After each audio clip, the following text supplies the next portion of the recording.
Bismillahirrahmanirrahim. Rabbi zidni ilma. Yesterday we covered strings and file handling. Today we will practice those concepts. Strings में हम लोगों ने cover किया different methods, strings होती कैसे हैं और क्या इनके मेथड्स होते हैं, क्या डिफरेंट टेक्निक्स होती हैं इनको हैंडल करने के लिए। आज हम उसको प्रैक्टिस करेंगे टू मेमोराइज देम। अच्छा, करेक्टर्स क्या होते हैं? सिंगल जो लेटर होता है हमारे पास या सिंगल स्पेस जो होती है, ये करेक्टर्स होते हैं, ठीक है। और जब एक से ज़्यादा करेक्टर्स हों तो वो हमारे पास स्ट्रिंग बन जाती हैं। Word is a string in easy words, it is a list of characters. उसके अलावा हमारे पास एस्केप करेक्टर्स होते हैं जिनको हम बैक स्लैश की मदद से अपने प्रोग्राम में टाइप कर सकते हैं, जैसे new line operator, tab, back slash और बैक स्पेस, ठीक है। उसके बाद हमारे पास ASCII कोड होता है, American standard code for information interchange. तो इसमें क्या होता है कि जैसे हम अपने कीबोर्ड से कोई इनपुट कर रहे हैं, तो जैसे मैंने ए एंटर किया है तो वो कंप्यूटर जो है उसको, अगर मैंने कैपिटल ए एंटर किया है तो वो उसको 65 एंटर होगा, और अगर मैंने स्मॉल ए एंटर किया है तो 97 एंटर होगा, और उसको फिर वो बाइनरी कोड में कन्वर्ट करके फिर एग्जीक्यूट होगा। उसके अलावा इसी तरह यूनिकोडिंग होती है, डिफरेंट कोडिंग मेथड्स हैं कि कंप्यूटर कैसे स्ट्रिंग्स को और कैरेक्टर्स को रीड करता है।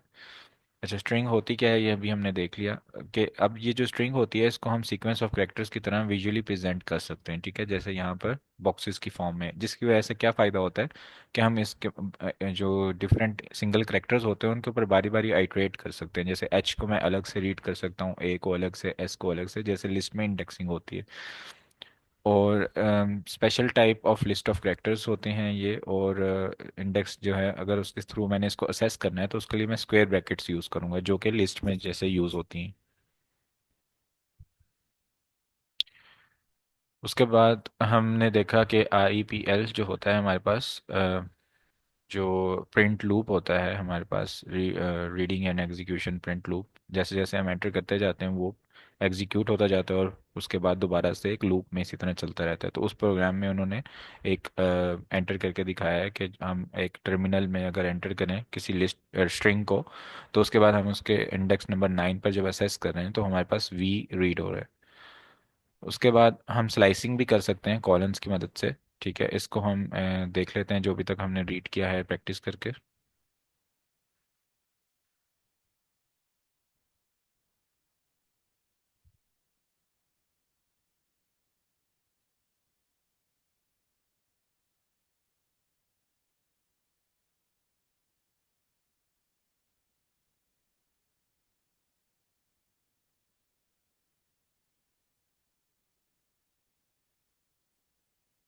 ओके, फॉर एग्जांपल हमारे पास एक स्ट्रिंग है जिसके अंदर हमने स्टोर किया है 4 PM पाइथन क्लास, और हम इस स्ट्रिंग में चेक करना चाहते हैं कि हमारे पास फिफ्थ इंडेक्स पर कौन सा वर्ड है। तो हम इसके साथ स्क्वायर ब्रैकेट्स एंटर करेंगे और साथ में एंटर करेंगे 5। लेकिन अभी हमारे पास इसका जो आउटपुट है वो शो नहीं होगा, जिसके लिए हमें क्या करना होगा कि इसके साथ एक प्रिंट स्टेटमेंट ऐड करनी पड़ेगी, प्रिंट फंक्शन ऐड करना पड़ेगा। प्रिंट फंक्शंस के साथ मैं ब्रैकेट्स में इसको लिखूंगा और मैं इसको रन करूंगा, तो हमारे पास प्रिंट होगा कि फिफ्थ इंडेक्स पर हमारे पास जो करेक्टर है वो है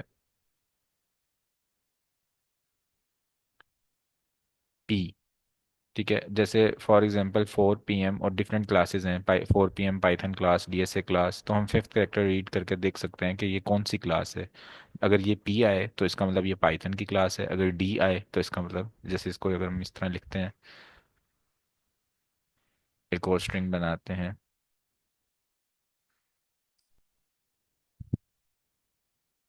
और स्ट्रिंग 2 का अगर हम करेक्टर प्रिंट करते हैं तो हमारे पास आ जाए यहाँ पर डी, ताकि हमें पता चल जाए कि अच्छा ये DSA की क्लास है। तो हम जैसे अपने कंप्यूटर में एक प्रोग्राम बना सकते हैं कि वो करेक्टर रीड करे, और अगर वो पाइथन की क्लास है तो उसको ऑटोमेटिकली क्लास में ज्वाइन हो जाए, और अगर वो DSA की क्लास है तो उसमें ज्वाइन ना हो। इस तरह से हम एक ऑटोमेशन के थ्रू प्रोग्राम बना सकते हैं। तो ये है हम इंडेक्सिंग रीड करना। इसके अलावा नेक्स्ट हमारे पास क्या है, स्लाइसिंग। स्लाइसिंग में क्या है कि हम इसके अंदर अगर कॉलन एंटर करें और जैसे मैंने n तक प्रिंट करना है तो 6 7 8 9 10, तो मुझे यहाँ पर 11 लिखना होगा, एक इंडेक्स में एक्स्ट्रा लिखूंगा तो मेरे पास जो है वो प्रिंट हो जाएगा कंप्लीट वर्ड पाइथन। ठीक है, इसने क्या रीड किया, 5 से स्टार्ट किया और 10 जो इसका इंडेक्स था वहां तक इसने रीड किया और पाइथन रिटर्न कर दिया। अच्छा, इसके बाद जो कॉन्सेप्ट है वो ये है कि स्ट्रिंग्स इम्यूटेबल होती हैं। जैसे हमारे पास जो लिस्ट होती हैं उनके अंदर हम डिफरेंट फंक्शंस अप्लाई करके उनको चेंज कर सकते हैं, तो जो हमारे पास स्ट्रिंग्स होती हैं उनको हम चेंज नहीं कर सकते, वो इम्यूटेबल होती हैं। अगर हमने स्ट्रिंग के अंदर कुछ करना है, चेंजेस करनी है, तो हमें एक नई स्ट्रिंग उसकी कॉपी बनानी पड़ेगी, तब हम उसके अंदर कोई ना कोई चेंज लेकर आ सकते हैं। उसके बाद हमारे पास कंकेटिनेशन का कॉन्सेप्ट है कि अगर हमारे पास टू स्ट्रिंग्स हैं और उसको हमने एक साथ प्रिंट करना है, जैसे यहाँ पर अब हम एक और कोड ब्लॉक लिखते हैं और यहाँ पर हम लिखते हैं कि एक और स्ट्रिंग है और दूसरी स्ट्रिंग है, इसके अंदर लिखा हुआ है कि आज की डेट है, जैसे 4 मंथ एंड डेट है आज 25 और फ्राइडे। तो अब हम इन दोनों को आपस में जोड़ना चाहते हैं, ठीक है, एक जगह एक साथ ज्वाइन करके लिखना चाहते हैं, तो हम प्रिंट में लिख देंगे print string plus string two. तो क्या होगा कि दोनों स्ट्रिंग्स आपस में कंकेटिनेट हो जाएंगी। अब मैं चाहता हूँ कि इसके अंदर एक स्पेस आ जाए, थोड़ी टैब आ जाए, तो उसके लिए मैं क्या कर सकता हूँ कि यहाँ पर एक ऑपरेटर डाल सकता हूँ, \t। इससे क्या होगा कि दोनों में एक टैब आ जाएगा आपस में। तो ये जो होते हैं हमारे पास एस्केप फैक्टर्स होते हैं। उसके अलावा हमारे पास जो नेक्स्ट कॉन्सेप्ट है कि हम स्ट्रिंग्स के अंदर कंकेटिनेशन को कैसे कर सकते हैं कि एक मतलब आइट्रेशन के थ्रू भी कर सकते हैं कि उसके अंदर फर्दर ऐड होता जाए। ठीक है, जैसे code plus is equal to code plus code, तो इसमें क्या होगा कि ये 3 टाइम्स हमारे पास ऐड हो जाएगा इसमें। जैसे एक बार ऐड हुआ, फिर दोबारा ऐड हुआ और फिर दोबारा। फंक्शंस होते हैं हमारे पास स्ट्रिंग्स में, जैसे ये ओ आर डी फंक्शन होता है, ओ आर डी को हम कोई करेक्टर देते हैं तो हमें ये इसके एसोसिएटेड जो कोड होता है यूनिकोड वो हमें रिटर्न कर देता है। तो ये हमारे लीड कोड के क्वेश्चंस में काफ़ी यूज़ होता है ओ आर डी। ठीक है, ये फंक्शन को हम यहाँ पर लिख लेते हैं ताकि ये भी हमें माइंड में आ जाए। जैसे मैं करना चाहता हूँ कि हमारे मुझे भूल गया कि कैपिटल ए जो है वो 65 से स्टार्ट होता है, तो मैं क्या करूँगा, O R D और यहाँ पर मैं कैपिटल ए लिखूंगा, तो ये मुझे उसकी वैल्यू प्रिंट कर देगा कि ये कैपिटल ए जो है 65 से स्टार्ट हो रहा है। ये किस लिए होता है कि फॉर एग्जांपल हमारे पास कुछ क्वेश्चन है जिसमें दिया गया है कि हमने चेक करना है कि जो इंग्लिश के अल्फ़ाबेट्स हैं 26 वो ही हैं, तो हम इसको एक वैल्यू दे सकते हैं कि if O R D A, if given string or given list is having O R D A till O R D B, इस तरह की जो ये स्टेटमेंट बनी सूडो टाइप, इसको हम कोड में लिख के ये चेक कर सकते हैं।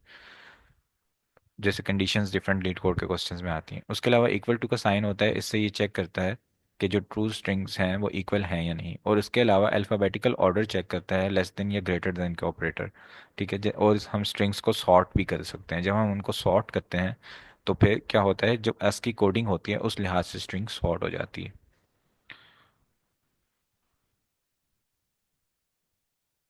उसके बाद इन कीवर्ड है, इन कीवर्ड से हम चेक करते हैं। जैसे फॉर एग्जांपल हमने एक हमारे पास एक स्ट्रिंग है, वेलकम टू पाइथन क्लास, और हम चेक एक कंडीशन लगा देते हैं कि if Python in string 3 print it is a Python class. तो ये चेक करेगा कि अगर ये वर्ड इन जो है ये कीवर्ड किस लिए यूज होता है, कि जो हमने चीज़ लिखी है ये इस सेंटेंस के अंदर है या नहीं। और फिर ये अगर यहाँ पर ट्रू आएगा तो फिर ये इस प्रिंट को एग्जीक्यूट करेगा, वरना इस प्रिंट फंक्शन को एग्जीक्यूट नहीं करेगा। तो यहाँ पर ये ट्रू आया। अब इसको मैं थोड़ा सा चेंज करता हूँ कि मैं कंप्लीट वर्ड नहीं लिखता, सिर्फ लिखता हूँ PY। अब इसको चेक करते हैं, तो फिर ये अभी भी ट्रू है। और अगर मैं इसको स्मॉल p कर देता हूँ और अब इसको चेक करता हूँ, तो मेरे पास कोई एरर नहीं आया और ये फॉल्स हो, कोई आउटपुट नहीं आया और ये फॉल्स हो गया, क्योंकि ये केस सेंसिटिव है।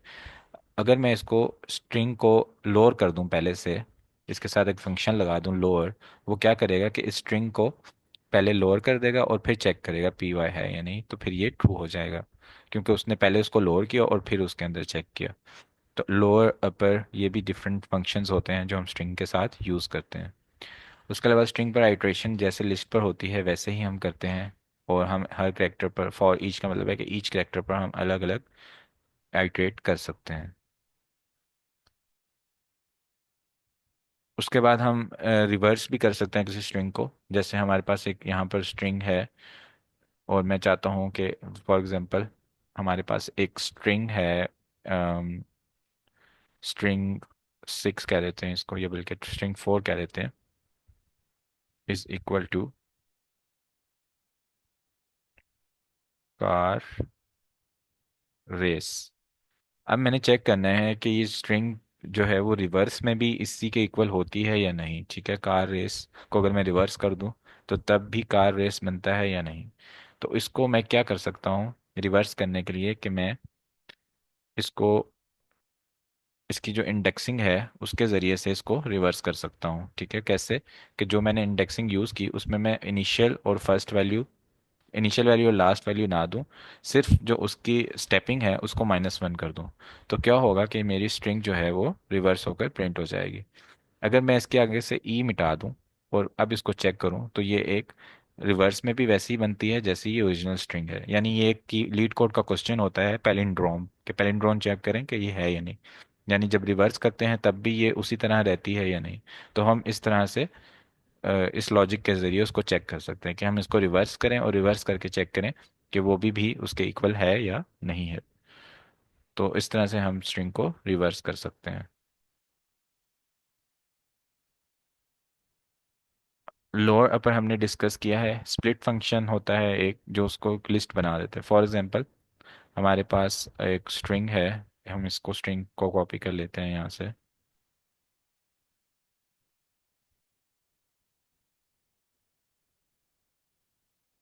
हमारे पास स्ट्रिंग है we have so much to say and we shall never say it.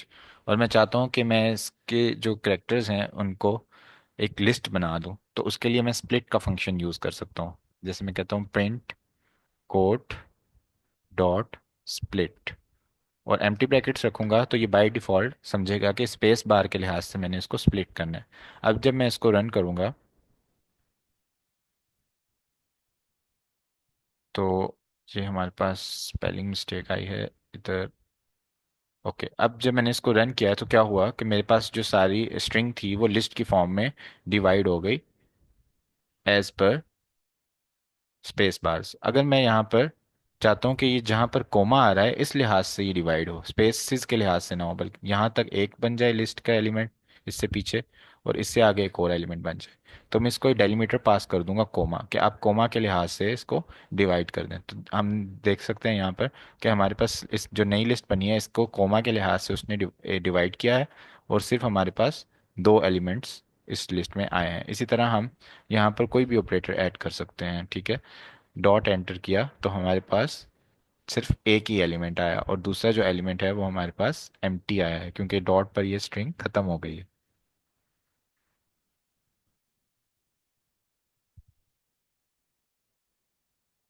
उसके अलावा रिप्लेस में क्या होगा कि कोई भी एलिमेंट को अगर मैं रिप्लेस करूंगा तो वो पूरा का पूरा जहां जहां वो सेंटेंस में अवेलेबल है वो हर जगह उस सेंटेंस में रिप्लेस हो जाएगा। और फाइंड जो होता है वो उस आइटम को फाइंड करने के लिए होता है। स्ट्रिप से क्या होता है कि जो एंड पर ये स्पेस होती है, एक्स्ट्रा स्पेस, ये खत्म हो जाती है। जैसे अब यहाँ पर एक सेंटेंस है, इसी को सेंटेंस को हम कॉपी करते हैं और इस सेंटेंस के एंड पर हम स्पेसिस ऐड कर देते हैं, और यहाँ पर मैं इसको प्रिंट करता हूँ सिंपल कोट, और अगली लाइन में मैं प्रिंट करता हूँ कोट डॉट स्ट्रिप। तो पहले क्या होगा कि वो विद स्पेसिस आएगा, इसको चेक करने के लिए हम साथ में कोई मार्कर भी प्रिंट कर देते हैं। फॉर एग्जांपल 1 प्रिंट करता हूँ ताकि मैं चेक करना चाहता हूँ कि दोनों में 1 कितने डिस्टेंस से आ रहा है। तो यहाँ पर आप देख सकते हैं कि ऊपर 1 में और स्ट्रिंग में काफ़ी गैप है, जबकि नीचे इतना गैप नहीं है, सिर्फ एक स्पेस का गैप है। ये एक स्पेस का गैप किस वजह से? क्योंकि मैंने यहाँ कोमा एंटर किया और प्रिंट फंक्शन ऑटोमेटिकली उसमें एक स्पेस एंटर कर देता है। बाकी जितनी भी स्पेसेस इसके एंड पर थी वो सारी स्ट्रिप फंक्शन ने डिलीट कर दी हैं। उसके अलावा डिफरेंट फंक्शंस होते हैं, starts with, ends with, title, is alpha, is digit, is alnum, is space. इस अल्फा न्यूमेरिक यहाँ पर नहीं अवेलेबल, लेकिन वो भी एक होता है। तो इस इन फंक्शंस की भी हम प्रैक्टिस कर लेते हैं। हम चेक करते हैं कि ये स्ट्रिंग जो है ये W से स्टार्ट हो रही है या नहीं हो रही। तो इसके लिए हम लिखते हैं प्रिंट, और इसके साथ लिख देते हैं स्टार्ट्स विद, और ब्रैकेट में मैं लिख देता हूँ W। तो यहाँ पर हमारे पास ट्रू आया है। अगर मैं इसको कह देता हूँ स्टार्ट्स विद WE, तो फिर भी हमारे पास ट्रू आया है। अगर मैं इसको कह देता हूँ WEH, तो फिर हमारे पास फॉल्स आएगा क्योंकि हमने स्पेस एंटर नहीं की। तो हम स्पेस भी इसमें एंटर कर सकते हैं और फिर ये ट्रू हो जाएगा। इसी तरह एंड्स विद का फंक्शन होता है, जिसमें हम लिख सकते हैं एंड्स विद, और चेक कर सकते हैं कि वो कहाँ एंड हो रहा है। फॉर एग्जांपल मैं टी लिखूंगा तो ये मुझे एरर देगा क्योंकि ये टी पर ऐड नहीं हो रहा बल्कि फुल स्टॉप पर एंड हो रहा है। तो यहाँ पर मेरे पास फॉल्स आएगा। उसके बाद जो हमारे पास फंक्शन है इज अल्फा और इस डिजिट, अब मैं इसको अगर चेक करना चाहूँ कि ये अल्फ़ाबेट्स हैं या ये डिजिट्स हैं, तो अगर मैं फंक्शन यूज़ करता हूँ इस डिजिट, तो ये चेक करेगा कि ये डिजिट है या नहीं, और इसको फॉल्स रिटर्न करेगा because this is not digit. और अगर मैं इसके अंदर लिखता हूँ इज अल्फ़ा, तो ये मुझे ट्रू रिटर्न करेगा क्योंकि हमारे पास, बल्कि फॉल्स रिटर्न किया है क्योंकि इसके अंदर ना स्पेसिस भी हैं और कोमास भी हैं, ये सारा का सारा अल्फ़ा नहीं है। ठीक है। तो अगर मैं इसके अंदर से ये डिलीट कर दूं कोमास और स्पेसिस और स्टॉप्स, तब ये मुझे इसको अल्फा रिटर्न करेगा।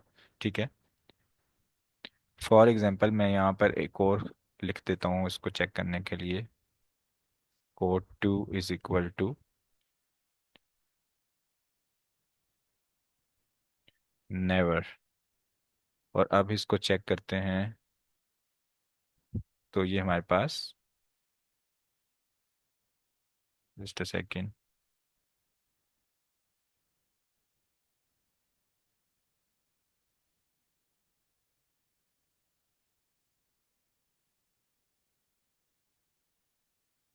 तो हमारे पास ये ट्रू आया है क्योंकि ये अल्फा है, इसके अंदर कोई डिजिट नहीं है। इसी तरह हम स्पेसिस को भी चेक कर सकते हैं। ये चीज़ें जो होती हैं ना, ये लीड कोड के क्वेश्चन में काफ़ी यूज़ होती हैं, जहाँ पर हमने डिफरेंट कंडीशंस लगानी होती हैं कि आप रीड करो, अगर वो नंबर है उसके साथ ये कर दो, अगर वो डिजिट है उसके साथ ये कर दो, अगर वो कोई इंग्लिश का अल्फ़ाबेट है तो उसके साथ ये कर दो, ये एक्शन कर दो। तो ये हम लीड कोड के क्वेश्चंस में ये चीज़ें सारी परफॉर्म करते हैं। पैलिंड्रोम का हमने देखा है कि हम कैसे चेक कर सकते हैं उसको। ये एक तरीका तो ये है कि उन्होंने पूरा एक फंक्शन लिखा है, और दूसरा तरीका ये है कि फंक्शन के अलावा हम इंडेक्सिंग के जरिए भी स्ट्रिंग को रिवर्स कर सकते हैं। यहाँ तक अगर किसी का कोई क्वेश्चन हो तो आप पूछ सकते हैं।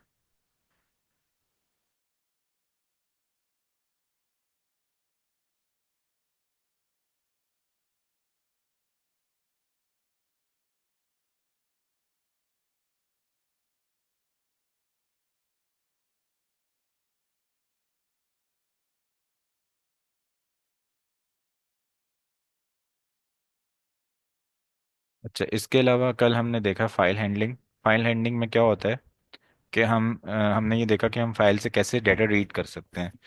तो अब जैसे इस प्रोग्राम में हम क्या किया कि हमारे पास एक फ़ाइल है जो कि है chemicals.txt, और उस फाइल्स में डिफरेंट एलिमेंट स्टोर हैं, oxygen, nitrogen, water, hydrogen, lithium. और इसमें हम फर्दर दोबारा से ऑक्सीजन भी ऐड कर देते हैं for the sake of understanding, water, hydrogen. तो हम चाहते हैं कि इस फाइल से डाटा रीड हो, और जैसे ऑक्सीजन जितनी बार आया है, यहाँ पर 2 बार आया हुआ है, उस डिक्शनरी में उसकी वैल्यू 2 स्टोर हो जाए। उसके अलावा नाइट्रोजन है, उसकी वन वैल्यू स्टोर हो। वाटर यहाँ पर दो बार है, बल्कि इसको वाटर को एक और बार लिखते हैं, वाटर यहाँ पर तीन बार है तो इसकी वैल्यू थ्री स्टोर हो। तो हम एक डिक्शनरी बनाना चाह रहे हैं इस डाटा को इंपोर्ट करके। तो हम देखते हैं कि सबसे पहले हम एक एम्प्टी डिक्शनरी बना लेते हैं, इसको इनिशियलाइज कर देते हैं कि एक डिक्शनरी है, ठीक है। उसके बाद हमारे पास फंक्शन होता है ओपन, जिससे हम कोई फाइल ओपन करते हैं। अगर हम उस फंक्शन को डायरेक्ट ओपन करें, जैसे ओपन लिख के ब्रैकेट्स में लिखें chemicals dot T x T, ठीक है, तो ये फाइल ओपन हो जाती है और इसको क्लोज करना भी हमारी जिम्मेदारी होती है। इसके अलावा एक तरीका होता है फाइल ओपन करने का, जिसका जिसके अंदर हम एक कीवर्ड यूज करते हैं विद। तो विद के अंदर क्या होता है, विद ओपन, और बीच में हम इसके जो आर्गुमेंट होता है उसमें फाइल का नेम लिख देते हैं, ठीक है। और उसके बाद हम एक वर्ड यूज करते हैं एज।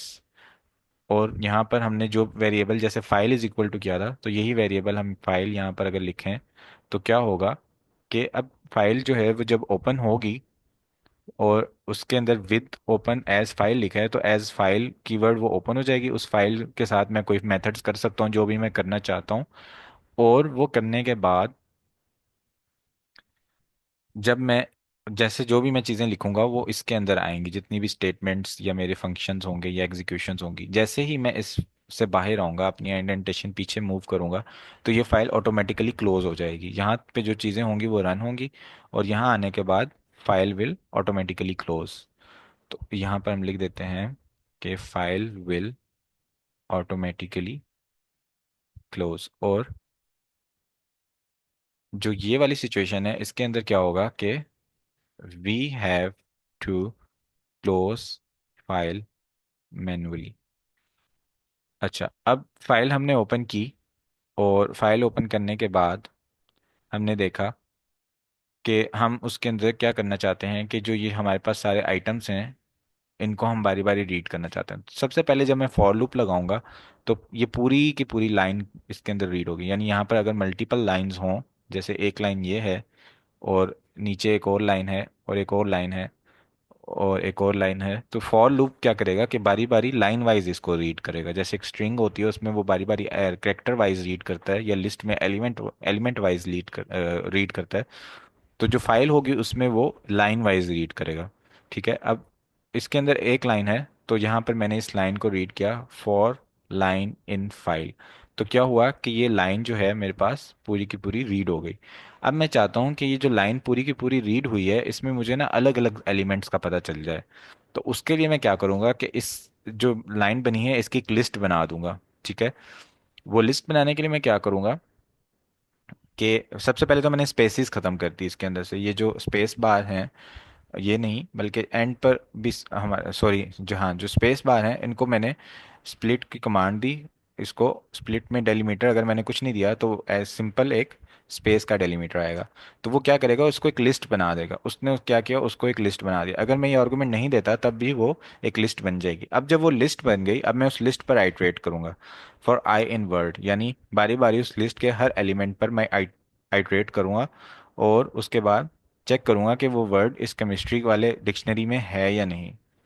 अगर तो वो इस वर्ड इस केमिस्ट्री वाली डिक्शनरी के अंदर है, तो तब मैं क्या करूंगा, उस वर्ड की वैल्यू के अंदर एक इंक्रीज कर दूंगा। जैसे ऑक्सीजन था, अगर इसके अंदर पहले से है और दोबारा ऑक्सीजन आ गया, दोबारा ऑक्सीजन रीड हो गया, तो ऑक्सीजन की जो पहले था उसकी वैल्यू वन थी। अब क्या करो, उसकी वैल्यू के अंदर एक ऐड कर दो और उसकी वैल्यू टू हो जाएगी। अगर तो वो पहले से नहीं है, जैसे अगर यहाँ पर हमने नाइट्रोजन रीड किया और वो पहले से नहीं है, तो फिर आप क्या करें कि नाइट्रोजन उसके अंदर ऐड करके उसकी वैल्यू वन कर दें। तो ये क्या होगा, nitrogen is equal to one इसके अंदर केमिस्ट्रिकली हमारी जो डिक्शनरी है इसके अंदर स्टोर हो जाएगा। और उसके बाद हमने इसको एक्सप्लिसिटली ओपन किया था विद ओपन फंक्शन, तो हमारी जिम्मेदारी है कि हम इस फाइल को क्लोज भी कर दें। और फिर जब हम प्रिंट करेंगे इस डिक्शनरी को, तो हमारे पास जो यहाँ पर वैल्यूज़ हैं उस लिहाज से आउटपुट आ जाएगी। अब इसको हम रन करते हैं,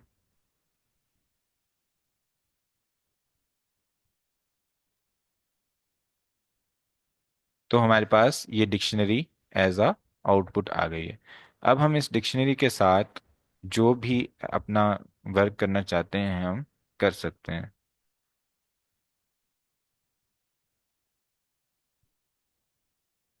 ओके, ये फाइल सेव नहीं हुई, इसलिए इसने क्या किया कि जब डिक्शनरी रीड की तो एक ही बार ऑक्सीजन को रीड किया और एक ही बार वाटर को रीड किया।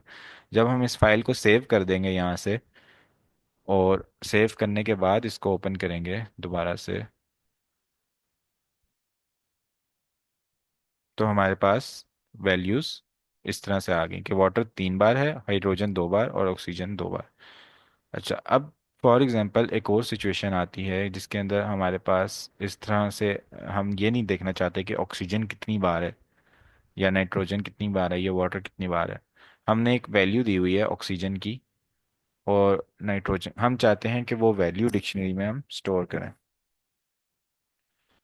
तो उसके लिए भी क्या होगा कि हम पहली जो वैल्यू रीड करेंगे उसको डिक्शनरी में स्टोर कर देंगे, और जो दूसरी वैल्यू रीड करेंगे, सेकंड जो वैल्यू हमारी रीड होगी, उसको उस की जो हमने स्टोर की है उसकी की वैल्यू उसके इक्वल कर देंगे। यहाँ तक अगर किसी का कोई क्वेश्चन हो तो आप पूछ सकते हैं।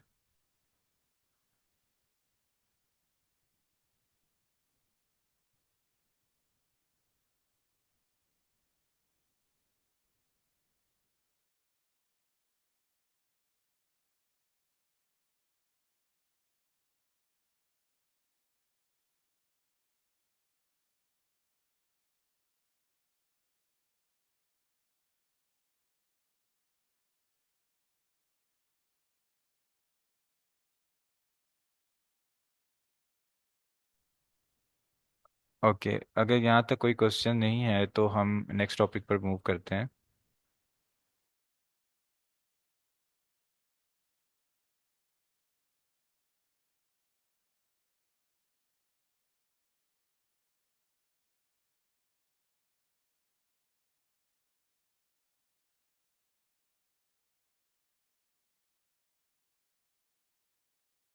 ओके, हमारा नेक्स्ट टॉपिक है फंक्शंस।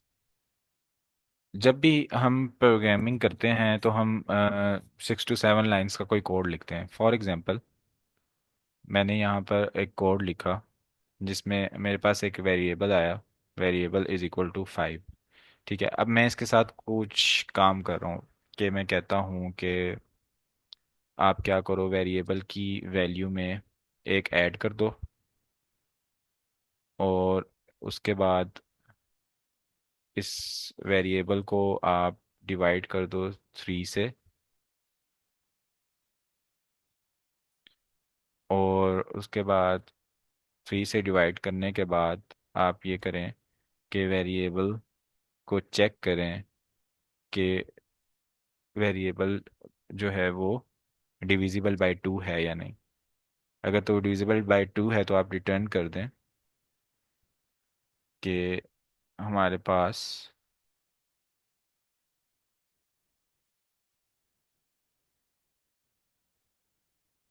जो वेरिएबल है वो डिविजिबल बाय 2 है। यानी मॉड्यूलस ऑपरेटर हमने यूज़ किया कि वो चेक करेगा, उसको डिवाइड करेगा 2 से।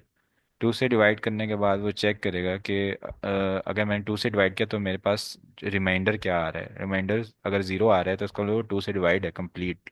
कंप्लीट डिवाइड होगा तभी 0 आ रहा है। तो वो इसको मॉडुलस ऑपरेटर से हमने चेक किया तो वो इसको प्रिंट कर देगा, the result is even, else print the result is odd. तो अब मैंने ये डिफरेंट लाइंस लिखी हैं। अब मैं चाहता हूँ कि यहाँ पर तो मैंने इसकी वैल्यू दे दी है 5।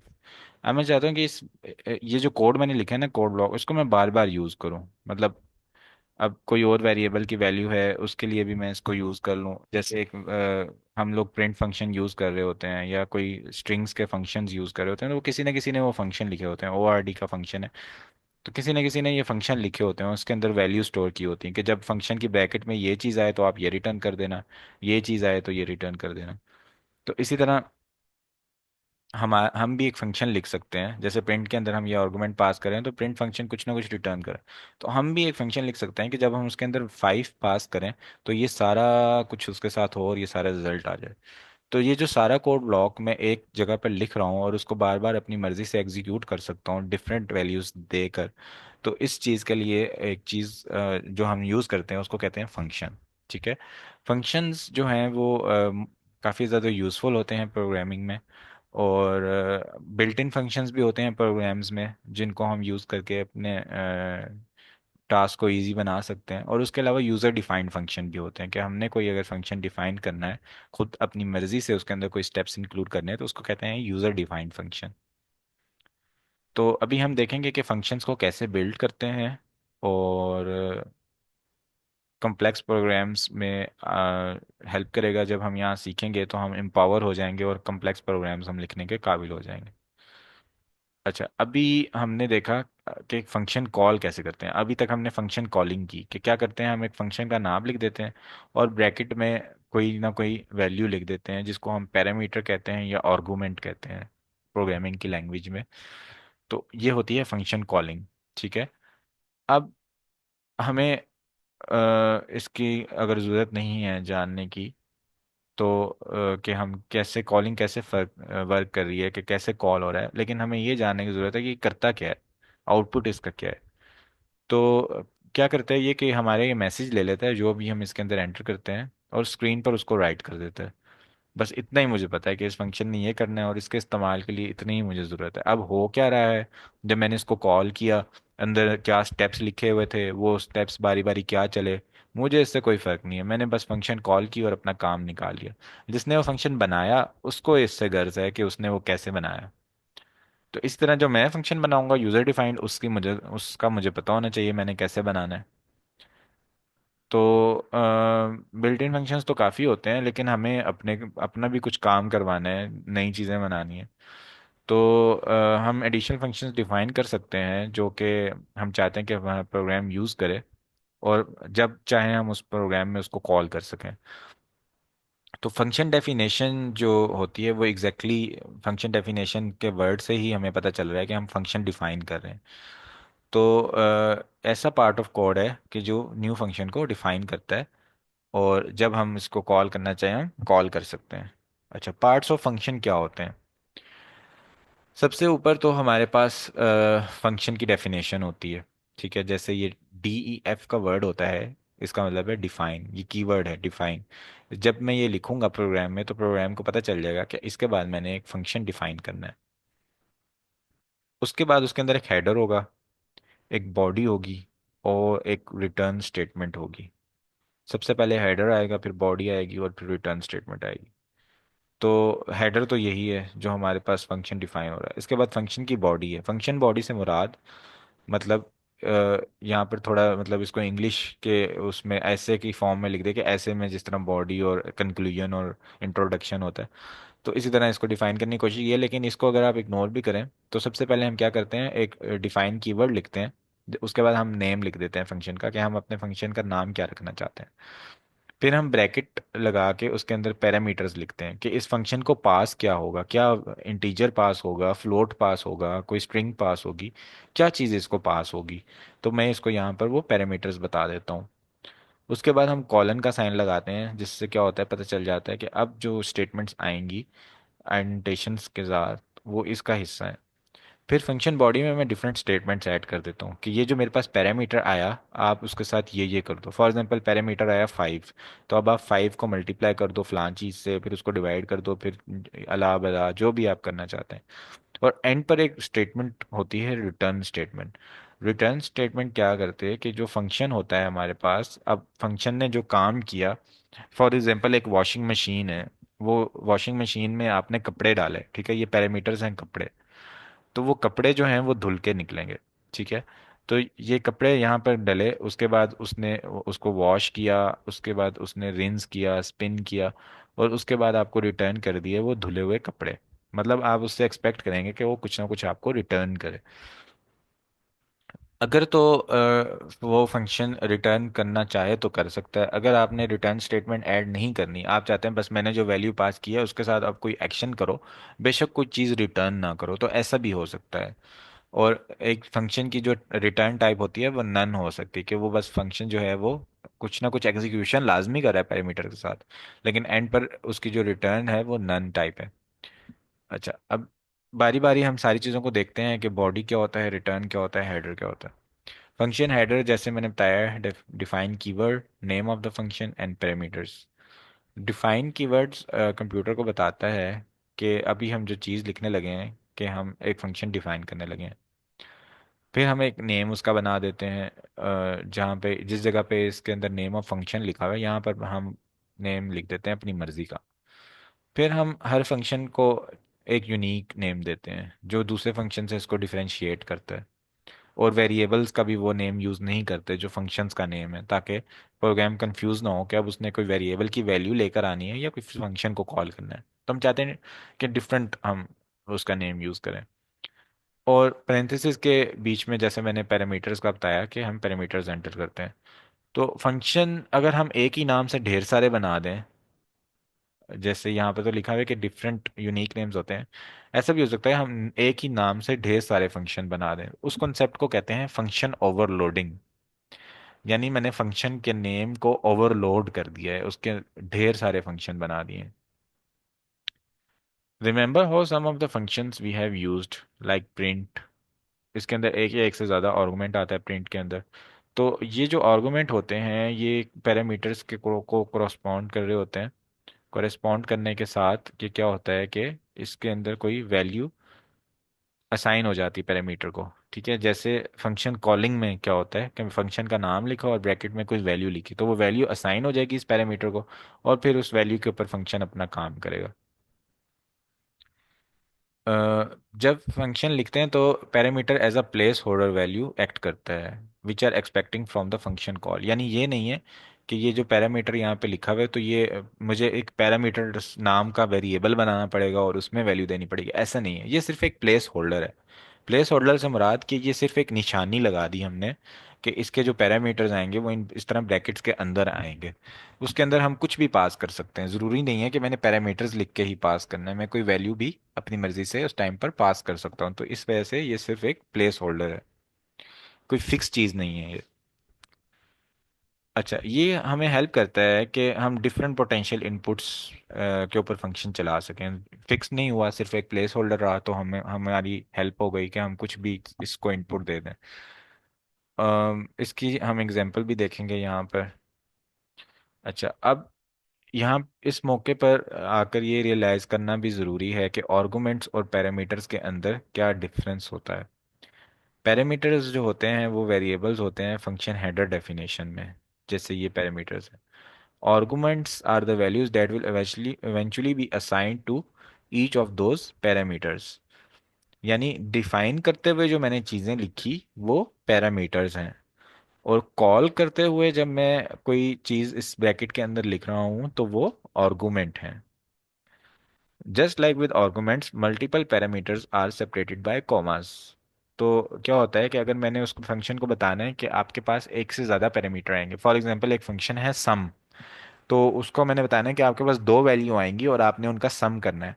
तो उसको मैं यहीं पर प्लेस होल्डर लगा दूंगा कि एक वैल्यू का पैरामीटर यहाँ पे आएगा और दूसरा यहाँ पर आएगा कोमा के बाद, और आपने इन दोनों को उठाना है और इन दोनों को पकड़ के आपने एक सम करके रिटर्न कर देना है। अच्छा, लास्ट स्टेप क्या है हेडर के अंदर, कि हमने कॉलन ऐड करना है। जैसे किसी भी हम लूप या इफ स्टेटमेंट के एंड पर कॉलन ऐड करते हैं, इसी तरह हम फंक्शन के हेडर में भी कॉलन ऐड करेंगे। There is a beautiful relationship between function calls and function definitions. बड़ा मजे का रिलेशनशिप है। They work together to allow different parts of a program to easily pass information back and forth। इससे क्या होता है कि information back and forth जा सकती है, कि एक फंक्शन ने किसी वेरिएबल की वैल्यू ली, उसके ऊपर कोई काम किया और फिर दोबारा प्रोग्राम में आकर वो वैल्यू रिटर्न कर दी, तो इस तरह इंफॉर्मेशन फ्लो होती रहती है। तो ये क्या करता है, इसकी वजह से हम फिर प्रोग्राम का साइज जो है उसकी स्केलिंग कर सकते हैं, कम ज़्यादा कर सकते हैं, कम्प्लेक्सिटी का कोड जो है वो हमारी कम हो सकती, क्लीन और इजियर हो जाएगा, बजाय इसके कि हम एक मुश्किल सा कोड लिखें। हम मुश्किल कोड्स को फंक्शन में छुपा के साइड पे रख देंगे और फंक्शन कॉल करते रहेंगे, और देखने से वो कोड काफ़ी ज़्यादा क्लीन और इजी हो जाएगा। हर पैरामीटर जो होता है फंक्शन में वो एक्सपेक्ट करता है each function call aspects that many arguments for every parameter. यानी जितने पैरामीटर मैंने यहाँ पर डिफाइन कर दिए हैं, इस फंक्शन को पता चल गया कि मुझे तीन वैल्यूज यहाँ पर आएंगी, तीन आर्गुमेंट्स मुझे आएंगे, तो वो एक्सपेक्ट कर रहा होता है कि आप उसको थ्री आर्गुमेंट्स पास करेंगे। अच्छा, अब ये डायग्राम उन्होंने एक दी है जो कंपेयर करी है फंक्शन हेडर्स को और फंक्शन कॉल्स को। ठीक है। These two sides of programming fit together beautifully like two puzzle pieces. The idea is that your function needs to have a matching argument for every parameter. तो ये एक puzzle है जिसके अंदर एक फंक्शन कॉल है और फंक्शन डेफिनेशन में मैंने उसको बता दिया कि आपके पास नेम आएगा, एज आएगा और रोबोट आएगा। प्लेस होल्डर बना दिए, ज़रूरी नहीं है कि जब मैं पास पास करूंगा तो मैं वेरिएबल का नेम नेम ही रखूंगा और एज ही रखूंगा। उसके बाद जब मैंने इसको फंक्शन कॉलिंग की तो बस मैंने फंक्शन का नेम लिख दिया, और ब्रैकेट में पहली जगह पे मैंने नेम लिख दिया, दूसरी जगह पे मैंने एज लिख दी और तीसरी जगह पे मैंने रोबोट लिख दिया, ट्रू। ठीक है।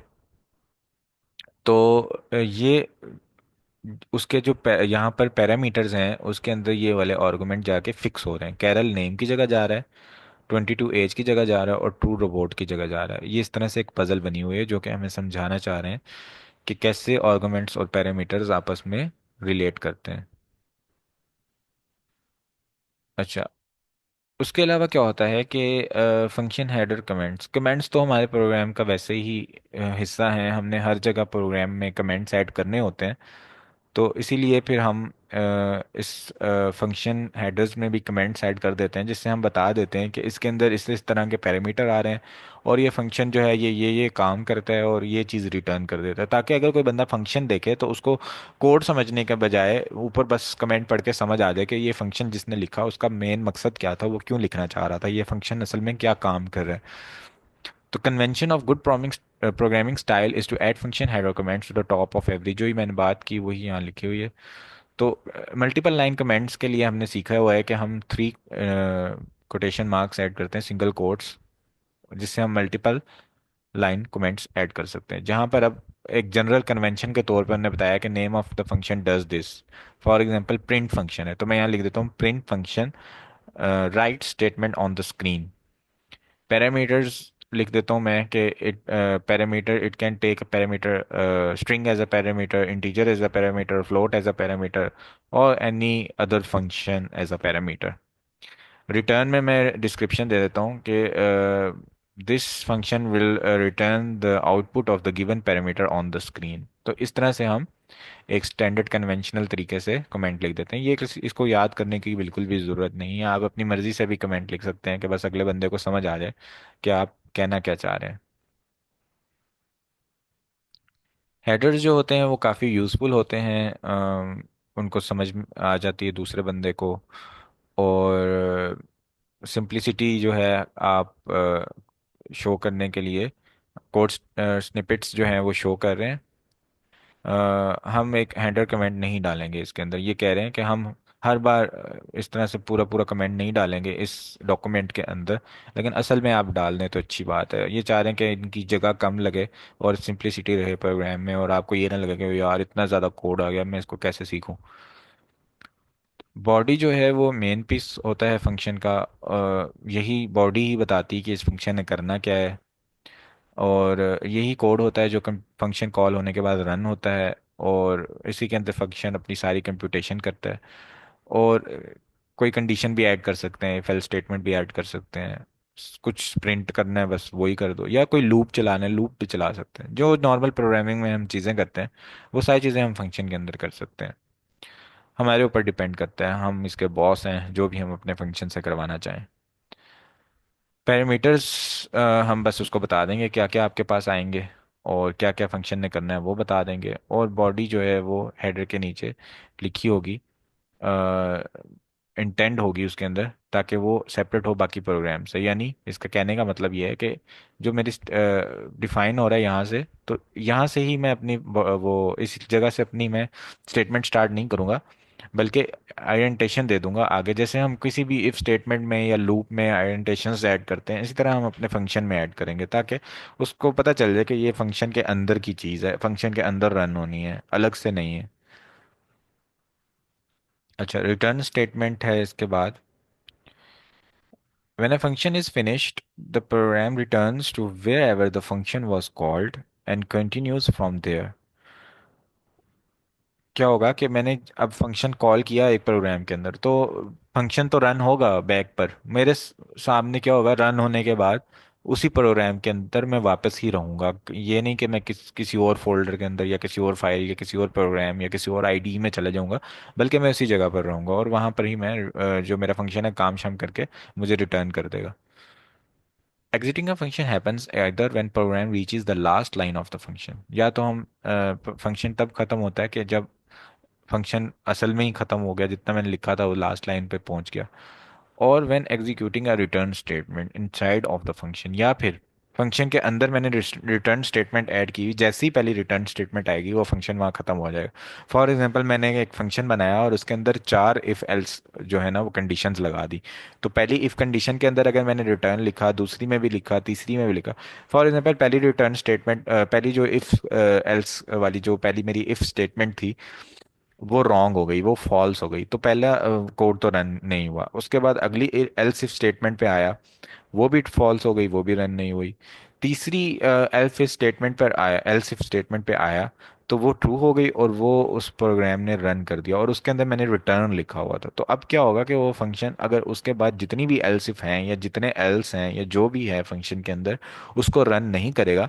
बस जैसे ही उसको रिटर्न समझ आया, उसने रिटर्न उसको समझ आ गई कि मेरा काम, मेरे इस फंक्शन का काम है ये वाली चीज़ रिटर्न करना, बस मैंने ये अपना काम कर लिया, ये चीज़ रिटर्न कर दी, दैट्स ऑल। अब मैं मज़ीद काम करने के काबिल नहीं हूँ, या काबिल तो हूँ, दिल नहीं है मेरा। In addition to prematurely ending the function, अगर आप चाहते हैं प्री मेच्योर एंड हो जाए, यानी आप अपनी मर्जी से एंड करना चाहते हैं, this instruction also has the capability of sending a value back to the location of the call. अच्छा, इसके अंदर एक और कैपेबिलिटी है कि जहाँ पर आपने रिटर्न स्टेटमेंट जो होती है, इसके अंदर क्या कैपेबिलिटी होती है कि ये आपको एक वैल्यू बैक कर देती है लोकेशन ऑफ द कॉल, जहाँ पर आपने कॉल की एक फंक्शन। तो अब जिस 5 के साथ आपने कोई भी काम किया, तो रिटर्न में मैंने लिख दिया सम। एक आपने पैरामीटर दिया 5 और एक दिया 6, और रिटर्न स्टेटमेंट लिख दिया सम, और उससे ऊपर सम वेरिएबल में आपने डिफाइन कर दिया कि 5 + 6 कर दो। तो रिटर्न स्टेटमेंट क्या करेगी कि जहाँ पे मैंने फंक्शन कॉल किया अपने प्रोग्राम में जिस जगह, वहां पर मुझे सम की वैल्यू ला कर देगा ये इसका मजे की बात है कि जहाँ लोकेशन ऑफ द कॉल है, जहाँ मैंने कॉल किया है, तो उस जगह मुझे ला के देगा। इस लाइन को अलग से पता नहीं क्यों लिखा है, लेकिन होना तो यही काम मेरा यही है, फंक्शन से मैंने निकलवाना है। यू कैन इधर simply return by using return keyword, और you can follow return with a value to additionally send that value back to the location of the call. आप खाली रिटर्न का कीवर्ड भी लिख सकते हैं। खाली रिटर्न के कीवर्ड में बस फंक्शन खत्म होगा, उसको पता चल जाएगा मैंने बस खत्म होना है। और रिटर्न के साथ कोई आर्गुमेंट भी लिख सकते हैं, जैसे return sum, return 5 + 6, return divisor, return remainder, इस तरह से आप कुछ भी लिख सकते हैं। कोई वेरिएबल, कोई आर्गुमेंट, कोई एक्सप्रेशन, कोई भी चीज़ आप लिख सकते हैं रिटर्न के साथ, या फिर आप उसको रिटर्न को खाली भी लिख सकते हैं। We are going to cover parameters and return statement in greater detail, but for now, let's just look at few example of some functions. Below is the program that defines three different functions in addition to main function. यहाँ पर बस वो कुछ functions की example हैं। जैसे अब एक function है average, ठीक है, तो इसको अभी छोड़ते हैं, हम अपना बनाते हैं नोटबुक में average function, ठीक है। अच्छा, अब we are making an average function which will take two numbers and return their average। तो ये हमने बनाना है, ठीक है। अब इसको हम यूज़र से भी इनपुट ले सकते हैं, तो हम कहते हैं कि number 1 is equal to int input enter number 1। और इसी तरह हम इसको नंबर 2 कह देते हैं कि नंबर 2 एंटर कर दें, यूज़र को कह देते हैं, ठीक है। अच्छा, अब एक हम फंक्शन बनाते हैं। वो फंक्शन क्या करेगा, डिफाइन से मैं इसको स्टार्ट करूंगा। और इस फंक्शन को डिफाइन से स्टार्ट करने के बाद मैं इसका नेम रखूंगा एवरेज। और इसके दो पैरामीटर होंगे, ठीक है। पैरामीटर्स का वर्ड नहीं लिखना चाह रहा तो बस मैं ऐसे भी लिख सकता हूँ, num1 होगा और num2 होगा। दो पैरामीटर्स होंगे इस फंक्शन के। कॉलन एंटर किया। अब यहाँ पर मैं स्टेटमेंट लिखूंगा कि जब ये फंक्शन मैंने कॉल किया तो क्या करो, कि जो मेरे पास num1 है उसको ऐड करो num2 के अंदर, ठीक है। और ऐड करने के बाद डिवाइड कर दो 2 से, ठीक है। यहाँ पर भी मैं रिटर्न स्टेटमेंट लिख सकता हूँ, या फिर इसको मैं एक वेरिएबल बना के भी लिख सकता हूँ, और रिटर्न स्टेटमेंट में मैं लिख सकता हूँ रिटर्न एवरेज। अच्छा, अब ये मैंने अपना अपना एक फंक्शन लिख लिया जो क्या कर रहा है, दो पैरामीटर्स ले रहा है, उनको सम करके डिवाइड करेगा 2 से और एवरेज रिटर्न कर देगा। तो अब मैं क्या करता हूँ, अपने फंक्शन को कॉल करता हूँ। कॉल करने के लिए क्या नेम लिखना है फंक्शन का, और उसको मैंने पहला नंबर पास करना है और दूसरा नंबर पास करना है। पहला नंबर मैं यहाँ ले रहा हूँ इनपुट, और दूसरा नंबर भी मैं इनपुट ले रहा हूँ। और मैं इस फंक्शन को प्रिंट कर देता हूँ साथ में, जो इसकी आउटपुट आ रही है वो मुझे प्रिंट भी हो जाए। अब मैं इस फंक्शन को रन करता हूँ। नंबर 1 एंटर किया मैंने 6, और नंबर 2 एंटर मैंने किया 3। तो मेरे पास इसकी एवरेज आ गई 4.5। तो ये फंक्शन का कॉन्सेप्ट है, बेसिक के हम कैसे फंक्शन लिखते हैं। यहाँ तक अगर आपका कोई क्वेश्चन हो तो आप पूछ सकते हैं।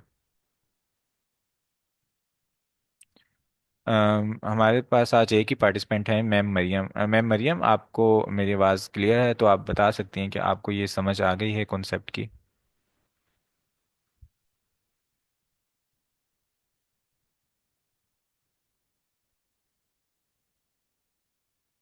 Okay, thank you so much. और मुझे ये भी काइंडली बता दें कि आपको पहले से कॉन्सेप्ट आता है फंक्शंस का, या आज आपने सीखा है?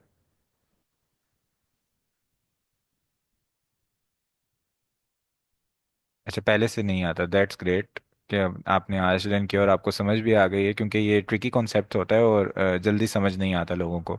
तो दैट्स वेरी गुड कि आपको एक ही सेशन में फंक्शन का कॉन्सेप्ट जो है वो अच्छे से समझ आ गया। Thank you ma'am Mariam for joining.